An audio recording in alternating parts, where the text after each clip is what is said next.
Hey everyone, welcome back to the Mama Maverick channel.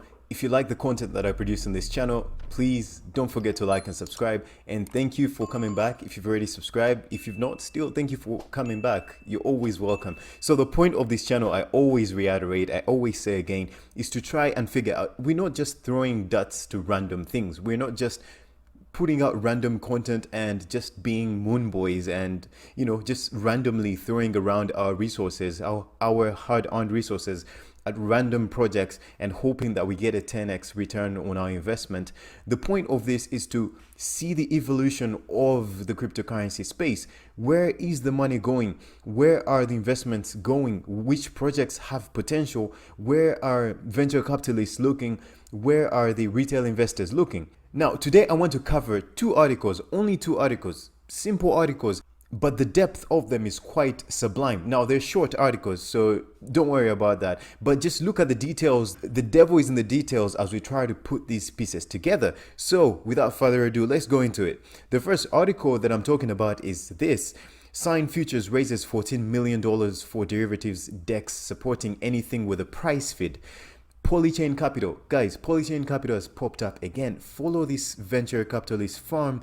Just follow what they're doing. Polychain Capital led the DEX's 14 million Series A round. This is a Series A round, guys. You remember we covered before Series A, Series B, and Series C funding. Then there's also seed funding earlier in the company. Now, Series A clearly means this is the first official funding round of the company. It started off with a seed funding, and now it's doing a Series A. I think also seed funding and Series A can be intertwined within each other. But I mean, a seed funding or a Series A funding at $14 million. I mean, guys, it's very important that we pay attention to such things. So forthcoming decentralized derivatives exchange, Sign Futures or Sin Futures, has closed an oversubscribed $14 million Series A funding round led by Polychain Capital. The automated market makers funding round also saw participation from other heavyweight crypto investors, including Pantera Capital. Pantera Capital has popped up again, guys. We've covered Pantera Capital a lot in our previous videos in the Follow the Money series that I was doing. So Framework as well, and Wintermute. Now, after this, we're going to cover, let's do it right now. Now, thing is, I was looking into these companies. Now, I thought Wintermute was a VC capital firm as well, but not really. There's this article here. I'm not going to read it, just the headline. Wintermute raises 20 million Series B funding from Lightspeed Venture Partners and Pantera Capital again to scale its OTC over-the-counter derivatives and Asian operations. Now, when you look at these people's website, Wintermute, essentially their business model is to, did I open it up? Yeah, it's right here. We make markets in digital assets liquid and efficient. So guys, what are the business models in cryptocurrencies? First of all, you can invest your money. The other thing is you can have physical equipment and run a mining farm for proof of work algorithms. The other is you can, if you have money saved up, you can go into proof of stake algorithms where you buy proof of staked consensus algorithm based cryptocurrencies that you can then stake to get a return. Or you can be a liquid provider. Now, these Wintermute people, what they focus on is providing liquidity. Now, I've always thought that this will be a very big business venture or business pursuit in the future. You could literally build a business around this, being a liquidity provider on decentralized exchanges. Well, centralized exchanges, that becomes a bit more complex, but you can also do that, but especially decentralized exchanges, and you can actually form a business around that. It's the same way we found many other companies forming a business around being validators. So they've invested in computer equipment, computer hardware, and they go out there, buy tokens, and also basically form a reputation about being validators, and people trust these companies. They trust that these companies do their research in the cryptocurrencies that they're validating for, and you feel safe allocating your tokens to those people because you know that they're going to help in channeling the right direction of where that cryptocurrency is going. And it's very hard to see right now, but having the right validator for your cryptocurrency that you're interested in is extremely important, because those people have the most influence in deciding where it goes, because we, the community, decide to allocate our trust in them, in keeping the network safe and making those fundamental decisions. So guys, let's continue, not to make this too long. So the automated, we've already covered that. According to an announcement, the exchange plans to offer a one-stop shop for derivatives, allowing anybody to launch arbitrary trading pairs with any expiry date based on the value of the underlying assets for which the liquidity is provided. Sign Futures will not be alone in servicing the decentralized derivatives niche, with established projects like Synthetix and new players like Converge Finance targeting crypto-powered derivatives for real-world assets. Guys, remember also Fesh.ai has Metalex, which is targeting the commodities and derivatives market. So we need to pay attention to such things, because when the next trend comes, we need to know where it's going to be. In 2017, it was ICOs. In this time in 2021, it's been decentralized finance. So I think next time it's going to be a mixture of DeFi and Synthetix assets. And so guys, this is why we need to see these patterns. So Sign Futures' bold objective is of enabling trading of anything with a price feed, including speculative assets such as cryptocurrencies, traditional equities, and metals, along with more niche instruments such as products tracking the hash rate of crypto networks. Guys, that's really interesting. It's a huge market, as Polychain Capital's founder and CEO Olaf Carlson Wee stated. In traditional financial markets, derivatives trading volume far eclipses that of spot trading, and we're now seeing a similar shift in crypto, especially in centralized exchanges. As DEXs increasingly gain market share, we see a unique opportunity for Sign Futures to become the leading futures marketplace of the decentralized economy, Carlson Wee added. Rachel Lynn, Sign Futures co-founder and CEO, described the platform's mission as leveling the playing field for the average investor by cultivating a free and open market for derivatives trading. Before starting Sign Futures, Lean helped found Bitmain spin-off, an Asian neobank Metricsport, and previously oversaw the sale of structured derivative products at Deutsche Bank. The fundraising round's closure coincides with the alpha launch of Sign Futures platform, with the exchange targeting July for its public mainnet launch. So you guys may want to pay attention to that date. Sign Futures will join an expanding batch of new decentralized exchanges offering innovative derivative products, Pendo and automated market maker facilitating trading tokens representing claims to future yields, launched on Ethereum's mainnet earlier today after raising $3.5 million from Mechanism Capital, Signum Capital, we've also seen that, and CMS, among others. Pendo users can trade future yields on DAI, which is the MakerDAO stablecoin, which is backed by multiple collateral, which is it's also referred to as a multi-collateral DAI, but there's also a single collateral DAI. Anyway, DAI deposited into Compound and USDC deposited into Aave. So these are DEX finance platforms that we know of in Ethereum.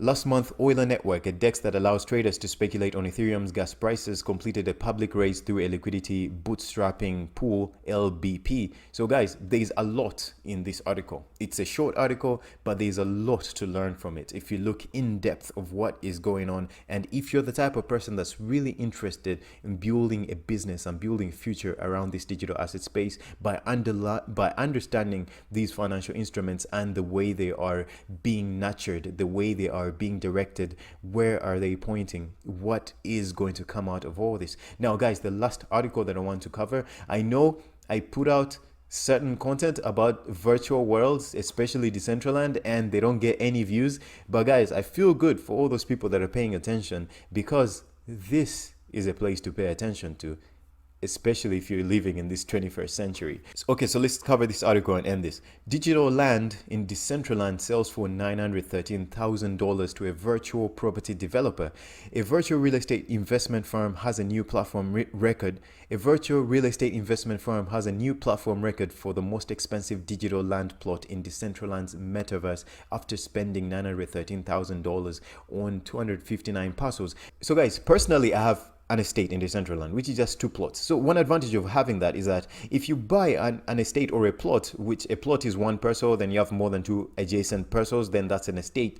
If you buy that in case of a market crash in cryptocurrencies, you can decide to sell that in the digital currency, which is called Mana. You can decide to sell that for a lot more Mana and you recover your losses. Or you can decide when the crypto market goes up, you can sell it for less Mana, but if Mana has gone up in price, then you're still getting a good dollar fiat value. But also, hodling is a good option, hodling the land, the virtual land. So a virtual plot of real estate situated within the Ethereum-based open world game, Decentraland, has sold for more than $913,000, valuing the intangible property on par with the average price of a real-world house in Brooklyn, New York.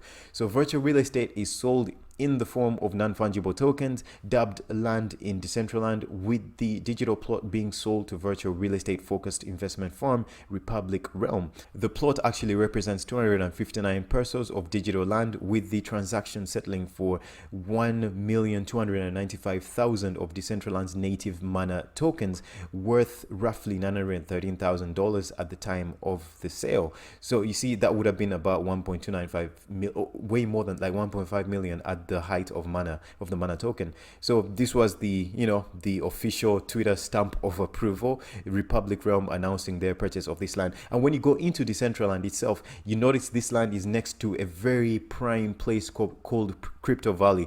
So usually when you buy land next to a road, it's very prime, but this green place here is called Crypto Valley is around here. This is decentralized Genesis City. So if you're new, you land in this area, but here is Crypto Valley. That's where I think the Winklevoss capitals are, and that's where these Binance and many other companies, that's where they've set up, and that's also where the hall is, where you can have conferences and so many other activities. But Decentraland is very, very massive. So this is a prime piece of land. You see, it was chopped off an estate here. The blue is estate, the green is the lands that were pre-created by Decentraland, by the Decentraland creators. But this is a decentralized place where if you own your pieces of land, then you can do whatever you want with them, and there's a lot of cool stuff that people are built onto their lands. Decentraland allows players to explore its crypto-powered metaverse, offering an experience akin to a blend between Minecraft and Second Life, but with true ownership over in-game items and a player-driven in-game economy. Republic Realm is a division of online investment platform Republic, which has secured backing from notable investors including Binance, Galaxy Digital's Galaxy Interactive, and AngelList. Maybe in the future I'll elaborate more on AngelList. It's another, you know, investment venture capitalist firm to watch out for. The division accepts investments from accredited investors on an invitation-only basis, limiting its backers to 99 entities. On its website, Republic Realm asserts that people are spending increasingly more time in the virtual worlds, adding, at the intersection of emerging technology like virtual reality and blockchain, developers, investors, and hobbyists alike are creating a vibrant digital real estate market. According to data provided by NFT data aggregator Non-Fungible, the sale is the largest in the history of Decentraland in dollar terms, beating out a roughly 704,000 transaction that was recorded on May 28th. However, when measuring land traders by their price in mana, Republic Realm's buy is the 8th largest in the game's history, with one virtual plot having sold for 2.7 million mana during November 2018, roughly $211,000 at the time. So in February, rival crypto gaming metaverse, the Sandbox, which is another platform, like CryptoVox is another one as well. There's also Somnium Space, which is another one. So in February, Sandbox recorded a virtual land sale worth roughly $2 million, making it the largest sale of crypto-powered digital real estate in history. Non-Fungible ranks Decentraland as the 4th largest NFT project by weekly sales volume, hosting $1.3 million worth of NFT transactions over 335 trades for the past 7 days. Decentraland ranks 6th for all-time volume, hosting $64.6 million worth of trades over nearly 126,000 transactions. Pioneering NFT project CryptoPunks currently dominates Non-Fungible's rankings, driving roughly 4.15 million over 72 transactions this past week and 356 million over its 13,749 all-time sales. However, according to fellow NFT data aggregator CryptoSlam, CryptoPunks is the 4th largest NFT by weekly volume, sitting behind Axie Infinity, which is another virtual reality game, decentralized as well, which is sitting at $23 million in transactions. NBA Top Shots, 16.7 million in trade, and Bored Ape Yacht Club's 7.3 million worth of weekly sales. So guys, that's all this is Decentraland. I'm not going to go through it. I've covered some videos about it. It's really exciting, but that's all I wanted to cover. Like, if you look deep into these articles and what they're talking about, you can truly see where things are going, and you can have that third eye to analyze this digital currency space and fully try to understand where things are going and how the future might look like. Guys, thanks for watching. I hope you liked it. I hope this was valuable to you. If you're new to this channel, I would appreciate it if you hit that like and subscribe button. Take care, guys. See you on the next one. Bye bye.